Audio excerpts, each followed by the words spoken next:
Today we'll just do a full body sequence. So I'm just going to teach the basic Sun Salutation in yoga. It's also called Surya Namaskara A or Sun Salutation A.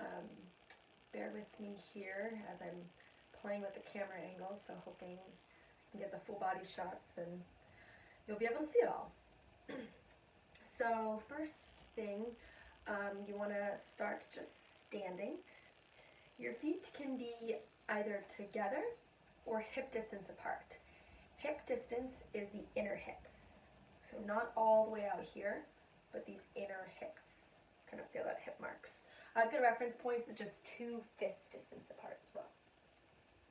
You want your feet to be evenly grounded on the earth. So basically you want all 4 edges of the feet grounded. You want to feel the weight evenly distributed. And you want to be in the center of the feet. So I like to kind of play with this by going too far out of bounds. So kind of rocking too far forward and feeling what it feels like to be too far in the toes. Rocking too far back, feeling what it feels like to be too far in the heels. And then finding that center even spot right in the middle of the feet. So I find when I do that I often hang out in my heels more often. So usually that means that when I come to standing, I just have to rock a little forward more into my toes so that I can find the center. So it's just all about attending to our tendencies so that we can tend to them the more we know.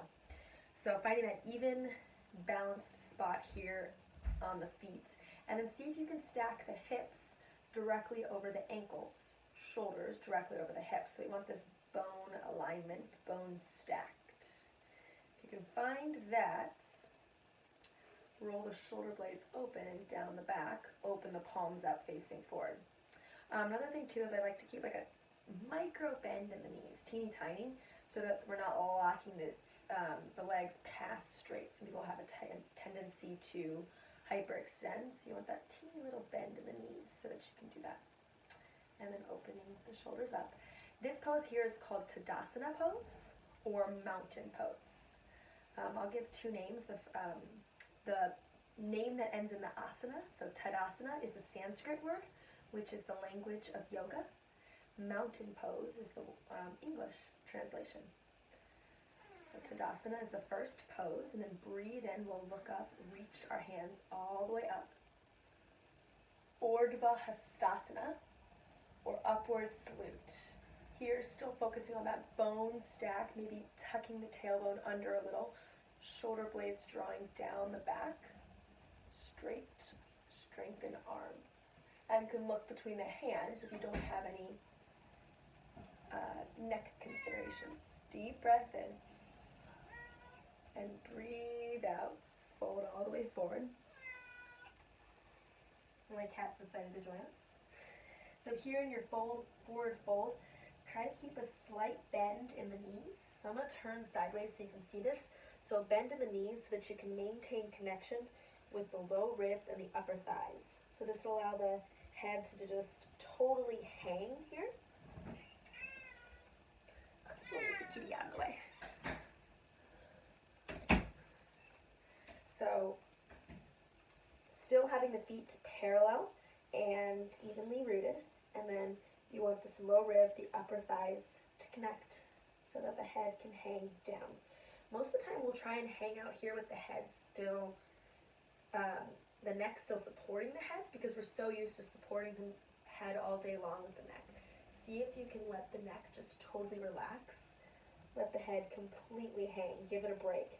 Let gravity take it to the ground. Let all the stress roll off the back, down the neck, hang forward.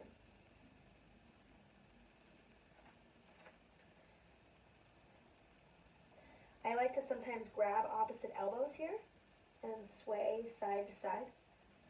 That can feel nice on the low back. The goal here is kind of to totally release the low back. It's not supposed to be a super hamstring stretch, which is why we're bending the knees. And then to release the tension in the neck.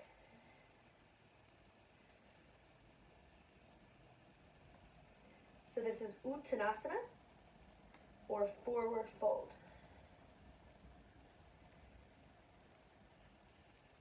and then we'll release the hands if you're holding them. And then half lift is either taking the hands to the shins so that you can come up with a flat back.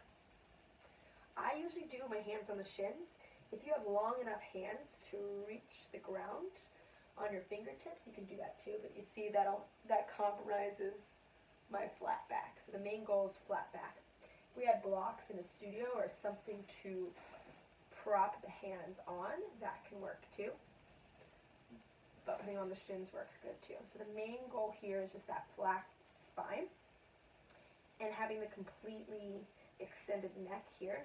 So instead of looking up, because as you can see, that kind of like arches my spine and my neck, you're going to look down so that you can have that flat spine. This one's called Ardha Uttanasana, or halfway lift. Exhale folds you back forward into the Uttanasana. I'm going to fold back forward so you can see this again. Plant the hands, step the right foot back followed by the left. Plank pose. Here, this pose can be done as a modification, scooch back so you can see, with the knees on the ground. So the way I'm doing it here is my knees can be on the ground. And the main goal is you want that spine to be completely flat. So if that can be done with the knees off the ground, great. Or you can have the knees on the ground. So basically, straight line from the hips all the way to the shoulders. And then, actually I'll stay facing this way so you can see.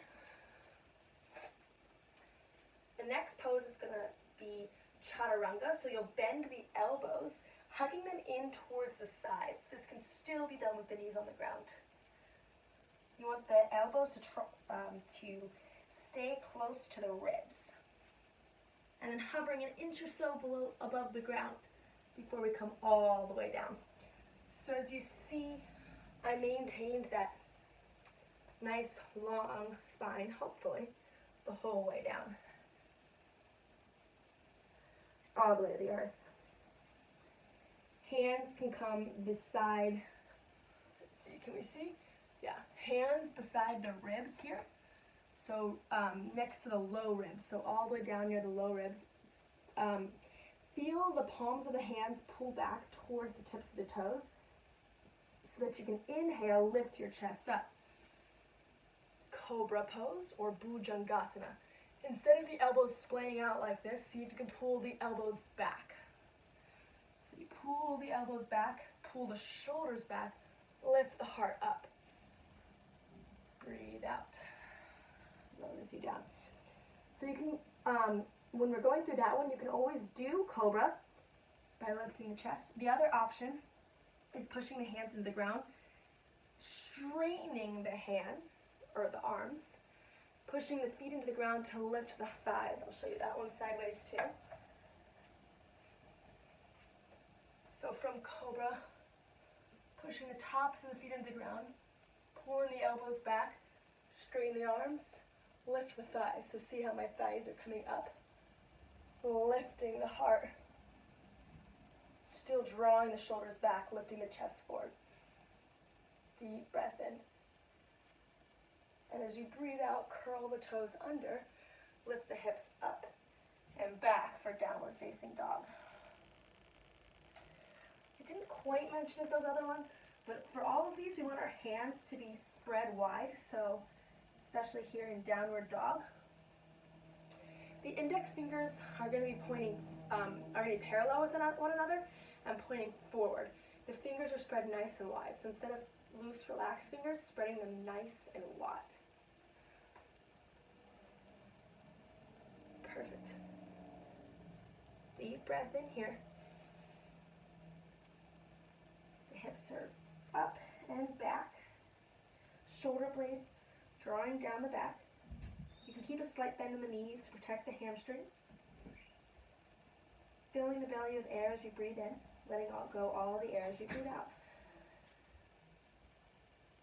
The bottom of the next exhale, look between the hands. Step or walk the feet forward, one foot followed by the next. It can be a bunch of steps to get there. Breathe in brings you into a half lift again, Ardha Uttanasana. Breathe out, fold forward, Uttanasana. Breathe in. Slowly, vertebrae by vertebrae, come all the way up to standing. Take the hands up and overhead. Breathe out, hands to heart center.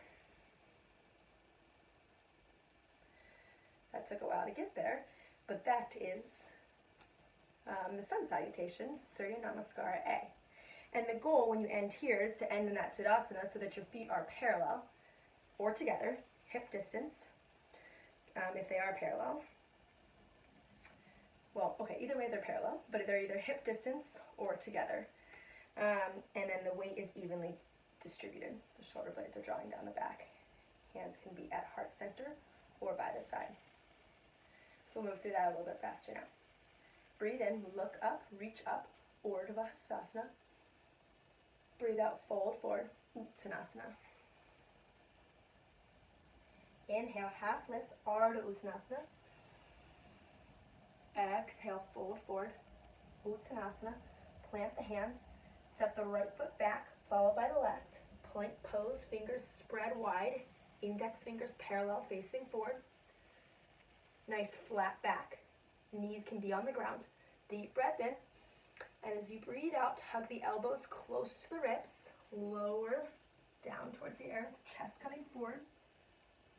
Curl the toes so that the tops of the feet are down. Breathe in, lift up into either Cobra or Upward Facing Dog, which is Urdhva Mukha Svanasana. Exhale, curl the toes under. Lift the hips up and back. Downward Facing Dog, which is Adho Mukha Svanasana. Shoulder blades drawing down the back. Lift the hips up. Deep breath in, filling the belly up with air. Deep breath out, let go all of the air from the belly. 2 more like that. Breathe in. Breathe out. 1 more. Deep breath in. Deep breath out. Bottom of the exhale. Look between the hands. Step or walk the feet all the way forward. Feet coming between the hands. And then fold forward. Let the head totally hang. Keeping that bend in the knees. Uttanasana. Inhale, half lift, Ardha Uttanasana. Exhale, fold back forward. Breathe in. Lift the chest, torso comes all the way up, hands above the head. Urdhva Hastasana. Exhale, hands to heart center. Tadasana. Thanks for joining us. You can try that again on your own.